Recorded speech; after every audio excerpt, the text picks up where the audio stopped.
Welcome back to the channel. Tickled to Death. He showed back up. Still on this 57 and will be for the next decade and a half. Welcome to this episode in the garage. Ooh, I found my X-Acto knife.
Alright, so I've already got the floor cleaned out, vacuumed and scrubbed. So that way we give this stuff the best chance of sticking.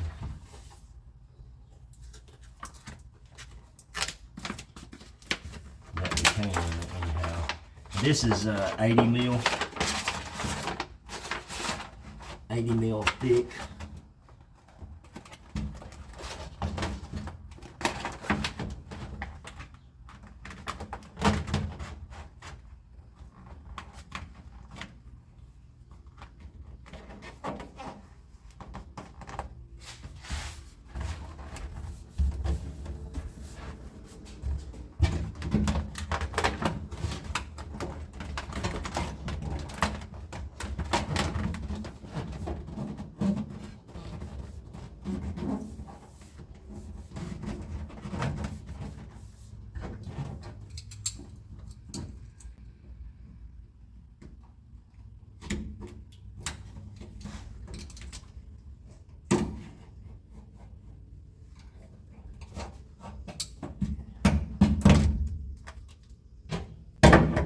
Need that where we're going.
This is really gonna make going down the road a whole lot more comfortable.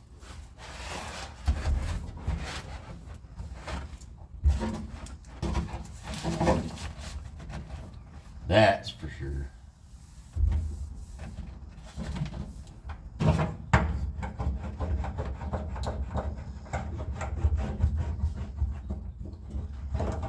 Along these edges here, I'll worry about that here momentarily.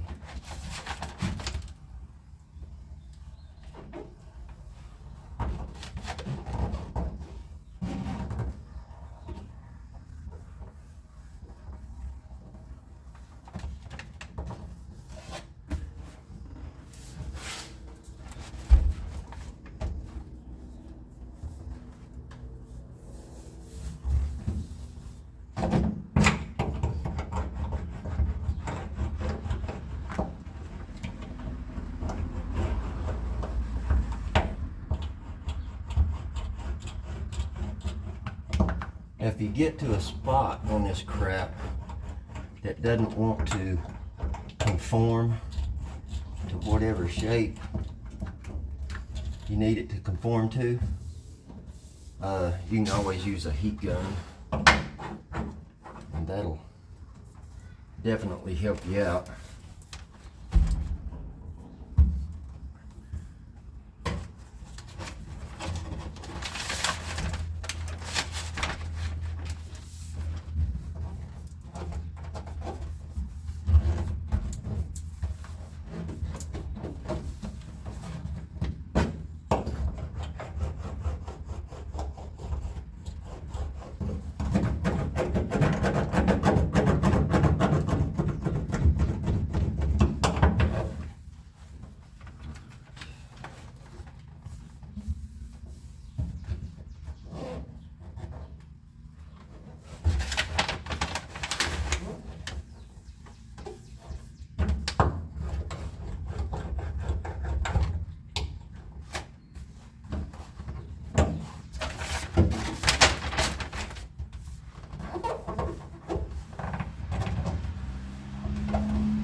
Oh, you can also cut it. I think that's what you need to do to get it to conform better.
Boat holes, like your seat boat holes and stuff like that, you'll actually be able to see them I know that there's 8. So we'll come back after we get this laid down and we'll cut our boat hole bolts out so that we're not fighting that when we go to put our seat in 12 years from now.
as you can see, we got it done. I think it turned out pretty dang good, if I do say so myself.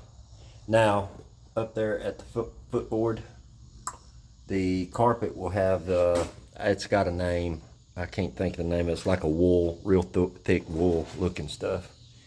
That'll be up under the carpet on the floorboard, on the footboard, so I'm not going to be doing that. Started on the inside of the doors. We'll get them knocked out, but not today. That's got the front door on the passenger side and on the driver's side has got some real cheap junk, and I'll be pulling that out and putting the good stuff in them.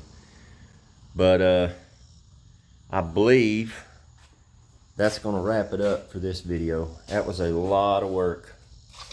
As you can see, it is starting to get dark outside. It's probably 8:30, something other like that.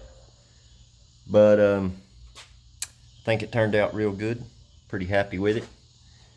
The roll of this stuff, it's like $100 for 100 square feet, and it's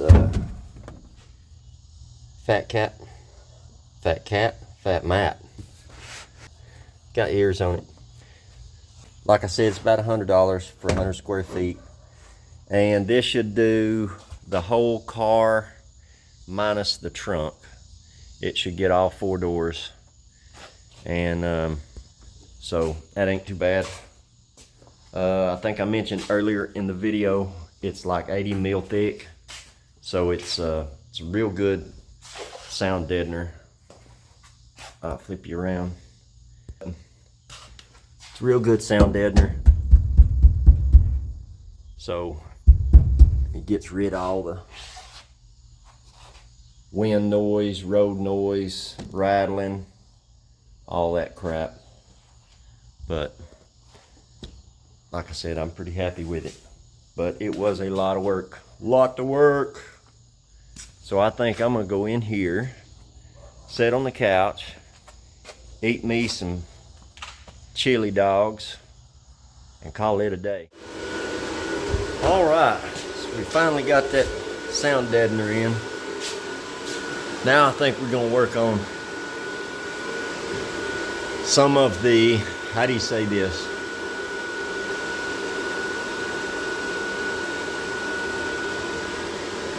General Motors way of dealing with water.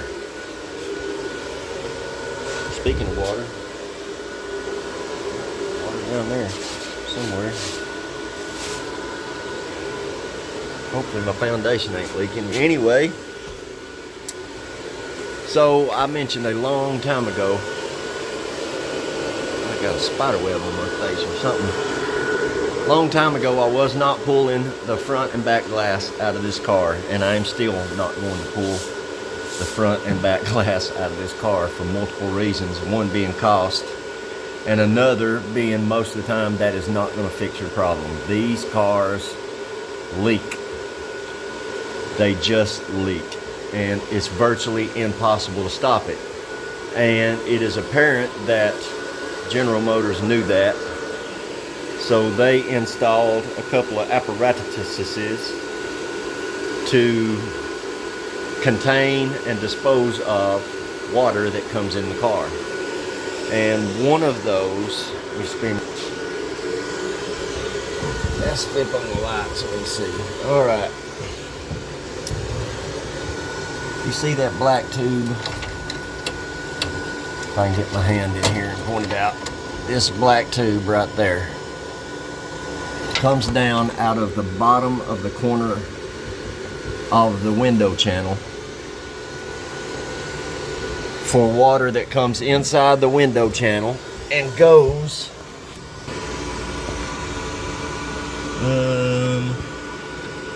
right here. This black tube goes out through the kick panel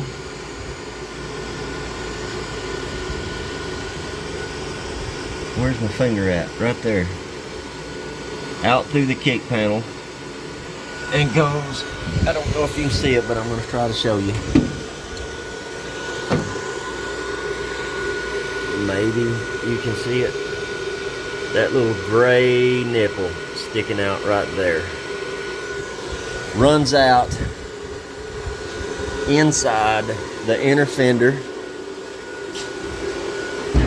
about right here and runs down the inside of the inner fender, which is why the bottom of all of these fenders are completely rotted out,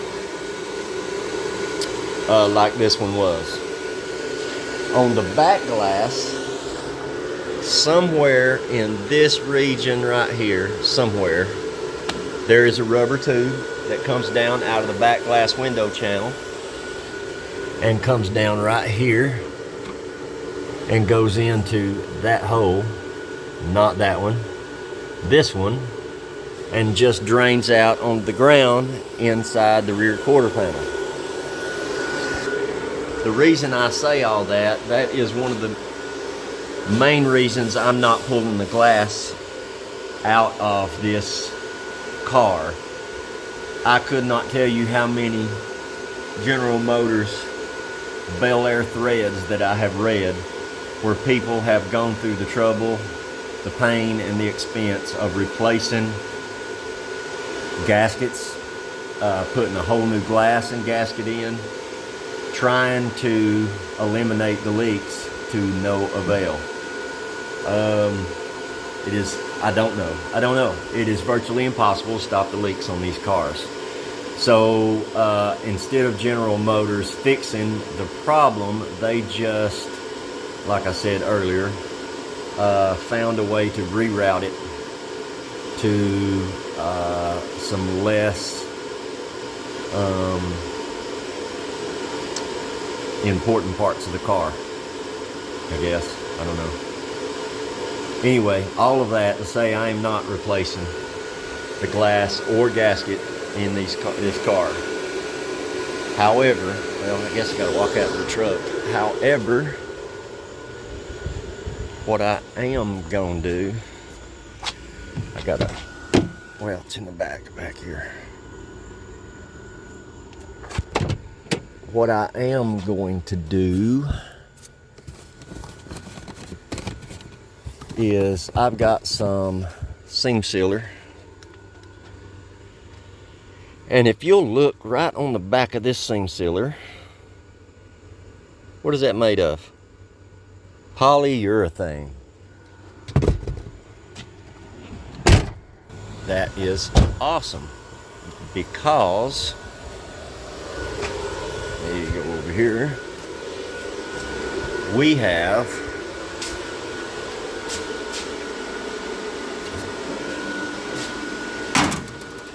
urethane reducer. So what we're going to do, try anyway,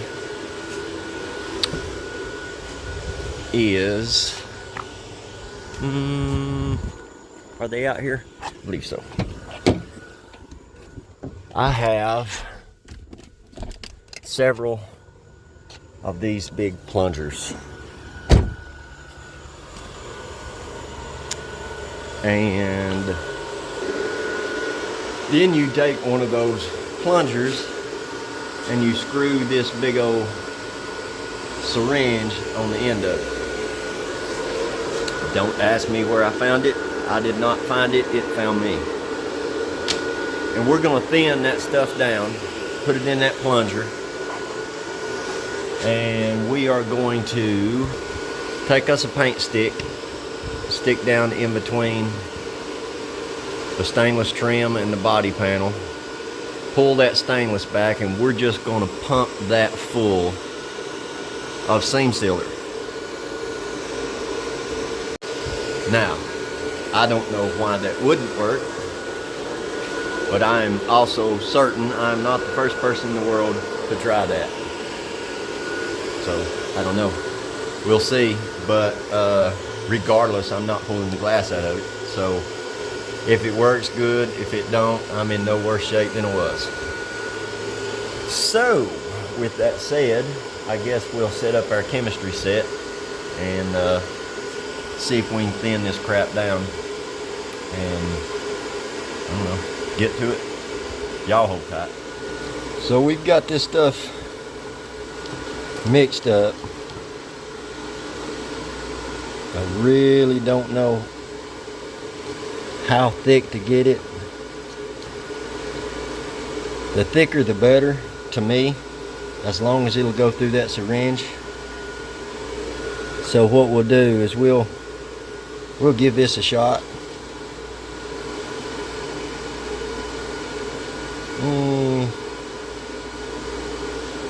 Probably be a little bit thicker.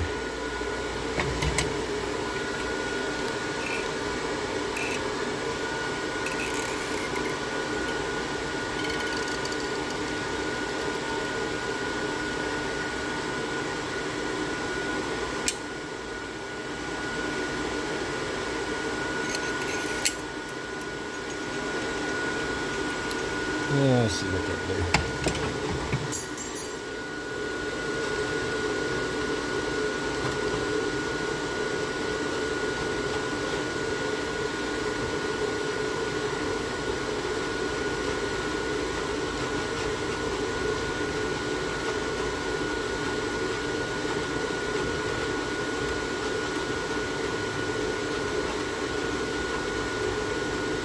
I need it to be thick enough to somewhat stay put, but thin enough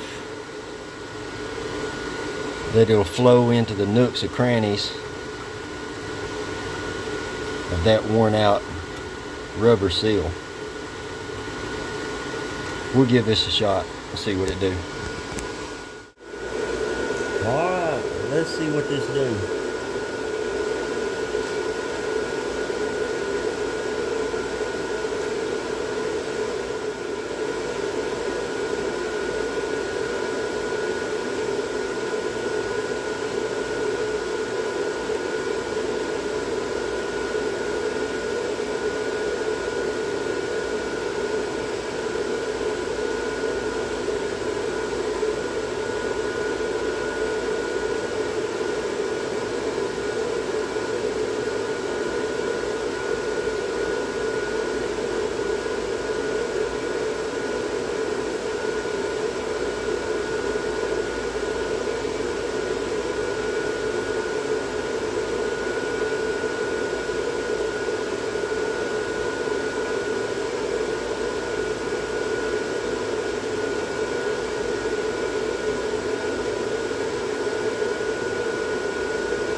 Time to prime.